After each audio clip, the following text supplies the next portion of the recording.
నీ జీవితంలో కలిగే ప్రతి సవాలు నీకు ఏదో ఒకటి నేర్పిస్తుంది.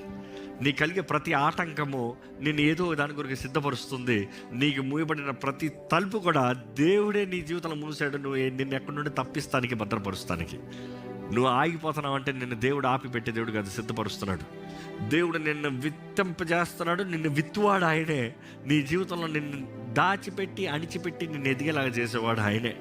కొన్నిసార్లు నిన్ను దాచిపెట్టేటప్పుడు ఆ నేలలోకి వెళ్ళిన విత్తనము మట్టిలోకి వెళ్ళింది, గబ్బులోకి వెళ్ళింది. ఎరువు ఏంటి?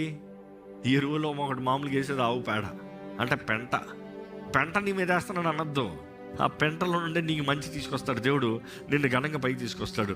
సో ఈరోజు మీకు చెప్పదలుచుకుంది ఏంటంటే, can you stay grounded? Can you stay it is lord, it is fine even though it doesn't look good. మంచిగా కనిపించకపోయినా పర్వాలేదు ప్రభా, నేను నీ చిత్తంలో ఉంటాను నేర్చుకుంటున్నా. మనుషులకి నా గురించి ఏం చెప్పుకుంటాను, మంచిగా కనబడకపోయినా పర్వాలేదు ప్రభా, నేను నీ చిత్తంలో ఉంటా. మనుషులు నన్ను చూసి పొగడక్కర్లేదు ప్రభా, నేను చేసే పని వారికి తెలియకపోవచ్చు, నేను నీ కొరకు పడే ప్రయాస కూడా వారికి తెలియకపోవచ్చు, పర్వాలేదు ప్రభా, నీ చిత్తంలో నేను ఉంటా. ఎందుకంటే ఒకటి జ్ఞాపకం చేసుకోండి, దేవుడు ఎప్పుడు నీ సమయాన్ని వేస్ట్ చేయడండి. దేవుడు నీ సమయంలో ఆయన చేసే ట్రైనింగ్ ఏ ఒక్క నిమిషం వేస్ట్ ఉండదు. Is always preparing you for something, for the best. అందుకని ముందు ఆయన ఏం చేస్తాడంటే నీ మైండ్ని ప్రిపేర్ చేస్తాడు. Change in your mind, change in your life.